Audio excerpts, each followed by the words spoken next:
After World War II, Europe became divided based on political ideology. As the dust was still settling from the conflict in Europe and people began to rebuild their towns and cities, the East and West became divided. Two influential organizations were created that demonstrated this separation: NATO and the Warsaw Pact. However, when the Soviet Union collapsed, so did the Warsaw Pact.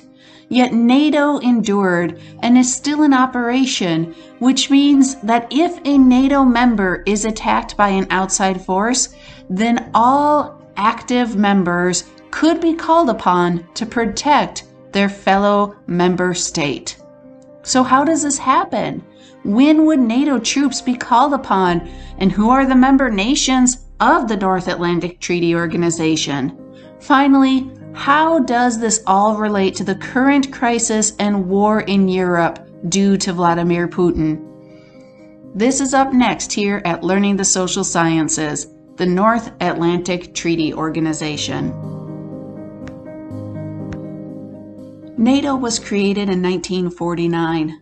Western nations like the United States, France, and Belgium came together as the threat from the Soviet Union increased. But the nations also joined together to stop nationalistic militarism from rising again, like it did in Germany and Italy, which resulted in World War II. Over 35 million Europeans died during the war, and millions more were in refugee camps, while others were desperate for food and basic supplies in bombed-out cities. The alliance was seen as a way to bring European countries together after being torn apart by war. Thus, they thought this could prevent future conflicts. Political issues surfaced when the Communist Party in Czechoslovakia took over the nation in 1948. Even though they lost in a democratically held election, they took the nation anyway. Other democracies were wondering if Stalin would do more, and he did. Germany was separated into 4 sectors after World War II. The United States, the United Kingdom, and France would all unify together to form West Germany, while the Soviet Union held 1 sector, which eventually would become East Germany. Divided in the center of East Germany was the capital Berlin, having also an East and West sector. On June 24, 1948, Stalin cut off West Berlin from West Germany, resulting in the Berlin Airlift. The Western European democracies, along with the United States and Canada, knew they needed to form an alliance to face continued threats from the Soviet Union as one unified force.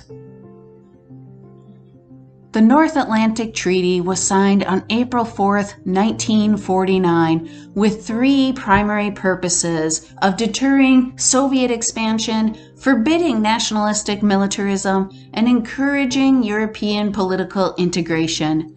Most recognize it as an organization where member nations agree to mutual defense if attacked by an outside of NATO power. The Berlin blockade was eventually lifted in May 1949, and ultimately stability returned to Europe with the alliance's security. The original members included the United States, the United Kingdom, Norway, Portugal, the Netherlands, Italy, Iceland, Luxembourg, France, Denmark, Belgium, and Canada. New nations joined NATO in the 1950s, including Turkey and West Germany. However, in 1955, when West Germany joined NATO, the Soviet Union formed its own alliance with its client states. The Warsaw Pact included the Soviet Union, East Germany, Albania, Bulgaria, Czechoslovakia, Poland, Hungary, and Romania. Although also communist, Yugoslavia did not join, and Albania actually left in 1968. The pact was the military side of the Council for Mutual Economic Assistance, which was an economic organization for the communist states of Europe.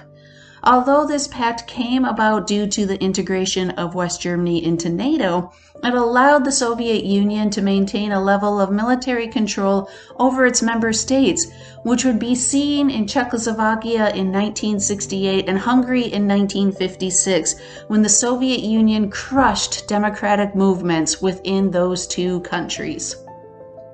After the fall of the Soviet Union and communism in Central and Eastern Europe, more nations joined NATO, including Poland, Estonia, Latvia, Lithuania, just to name a few. Throughout the Cold War, the NATO and Warsaw Pact nations never directly conflicted with each other. Peace prevailed and continued to prevail in the years after the collapse of the USSR. However, when the Ukraine made a move in 2008 to seek membership in NATO, Russia disapproved. Yet the process ended after the 2010 presidential election, when new leadership decided to be non-aligned. Things changed in 2014 when Russia under Vladimir Putin attacked the Ukraine and annexed Crimea, a southern peninsula in the Black Sea. The fighting in the Donbas region has continued since 2014 until presently. In 2019, the constitution was amended in Ukraine so that they could join NATO and the European Union, and the process of joining was reviewed in 2021 during the Brussels summit. However, as of February 24, 2022, the Ukraine was not a member of NATO. The North Atlantic Treaty, or more specifically, the Washington Treaty, states under Article 5 that an armed attack on one member of the alliance is an attack on all of them. This then compels all members to come to the aid of each other. This is known as the Collective Defense Article, or the Commitment Clause, as it is specific with pointing out an armed attack. The first time NATO invoked Article 5 was after the 9/11 terrorist attacks within the United States. It was never invoked during the Cold War.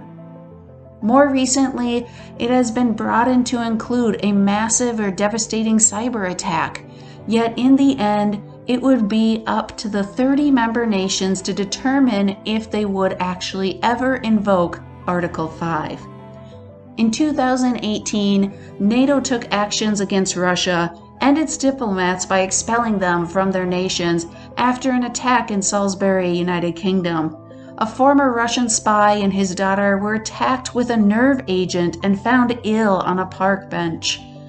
The two survived, but another woman died after coming into contact with the nerve agent later. This alarmed NATO. Due to the invasion of the Ukraine by Russia on February 24th, Article 4 has been called upon by bordering nations of Russia and Ukraine. Article 4 states that when the territorial integrity, political independence, or security of any of the parties is threatened, a consultation can be called. This article does not mean that military action will occur, but that member states will be in a more intensified communication period. This has happened several times historically. On February 25th, NATO did state that it was activating its force for defensive purposes for the first time ever due to the military actions of Russia under Putin.